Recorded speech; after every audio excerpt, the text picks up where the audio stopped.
नमस्कार भैया, राम राम। हम हैं आशुतोष और आप देख रहे हैं बुंदेली वार्ता। हाल ही में झांसी की रक्षा थाना पुलिस ने एक ज़मीन के फर्जीवाड़ा के मामले में पति पत्नी को जेल भेजो। तो अब एक बार फिर से झांसी से एक ऐसा केस निकल के सामने आओ है जिसमें बेचने वाले ने तो कम ज़मीन बेची, लेकिन खरीदने वाले ने ज़्यादा ज़मीन लिखवा ली। अब इको लेके जो है महिला परेशान हो रही है। कैसे महिला के पति नहीं है, महिला के 2 बच्चा हैं और इनसे जाने का कछु पूरा मामला है। कहाँ की हो आप? हम अठौन्ना के हैं। का होगा?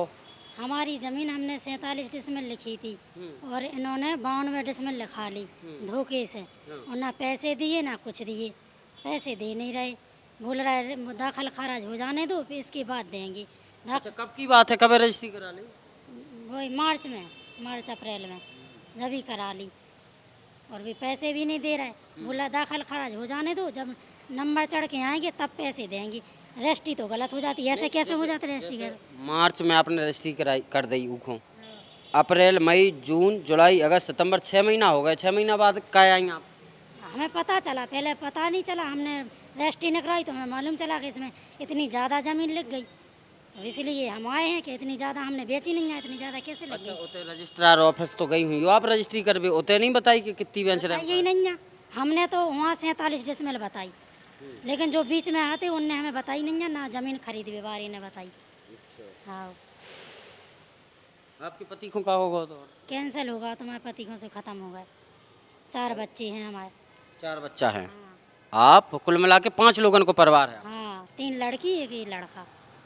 हाँ, अब क्या कर्मचारी आप लोग कितने कितने कितने गई शिकायत करी की? शिकायत कर दी हमने डीएमओ और पोस्ट और ऑफिस ऐसे कर दी, थाने में कर दी। हमें क्या तो ज़मीन दे दी वापस, नहीं तो हमें पैसा दे दी, बस जो शिकायत है हमें। या तो बस जमीन वापस कर दे या उस जमीन के पैसा पैसा दे दी मैं, बस जो ज़्यादा लिखवा ली ज़मीन दे दी मैं हमें वापस, ना था हमें पैसा दे दी मैं वापस, बस ठीक है। तो ये आई थी अठौंदना गांव से, राधा इनको नाम है और अठौंदना क्षेत्र की। अठौंदना चूँकि झांसी से सटोभाव क्षेत्र है, इसे बहुत सारे प्रॉपर्टी डीलर जो हैं ज़मीन खरीद रहे हैं। ज़मीन खरीद के उते प्लॉटिंग साइट तैयार कर रहे हैं। इन्हीं में से बताई जा रही है कि एक जो ग्रुप है वो ग्रुप ने इनकी ज़मीन खरीदी, दूसरे के नाव करवाई, फिर उसके बाद अब जो मामला निकल के सामने आओ है, जब इन्हें पता चलो कि ऐसा कछु इनके संगे होगा, तो अब ये अधिकारी इनके चक्कर लगा रही हैं। हमारे संगे गवाह भी हैं जो रजिस्ट्री में गवाह हैं। पवन से जाने का है। पवन, तुम्हें भी पता नहीं चलो, तुम तो गवाह हो। हाँ सर, गवाह थे, हमें इनके संग में थे गवाह दी। और 47 डिसमिल का सौदा हुआ तो हम लोग 47 डिसमिल की रजिस्ट्री हो रही है, तो उसमें पता नहीं चला। जब रजिस्ट्री निकलवाई है तो बाद में 92 डिसमिल आई, तो उनसे संपर्क किया कि पैसा दीजिए, तो इनको लेके भी गए हम कि हमें पैसा दे। तो उन्होंने कहा कि पैसा तो हम दे रहे हैं, दाखिल खारिज के बाद दे देंगे, हमें कोई समस्या वाली बात है तो दाखिल खारिज हो गए जब देंगे। ठीक है, तो ये पवन गवाह थे, इनसे भी बात हो गई और ये परिवार से भी बात हो गई है। तो अभी आप लोगों को याद हुआ होगा कि रक्षा थाना क्षेत्र में एक शिमला नाम की महिला ने दूसरी शिमला नाम की महिला की ज़मीन बेच दी थी, और ज़मीन बेचने के बाद जैसे ये मामला सुर्खियों में आया, तो इसके बाद जो स्थानीय पुलिस थी उन्होंने दोनों पति पत्नी जो शिवपुरी के रहने वाले थे, शिमला रमेश, उन दोनों को गिरफ्तार किया है।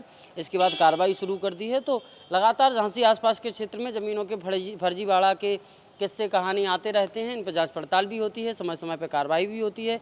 इस पूरे प्रकरण में क्या कुछ होगा ये देखने लायक है। फिलहाल झांसी में यदि आप कोई ज़मीन का सौदा कर रहे हैं तो बड़ी देख परख के कीजिएगा, क्योंकि डग डग पे विवाद है। हर प्लॉट पे कहीं ना कोई विवाद की स्थिति है। ऐसे में जो भी चीज़ें खरीदें या बेचें, उनको बड़ी बारीकी से एक्सपर्ट की मदद से ज़रूर उनको दिखवाने का प्रयास करें। धन्यवाद।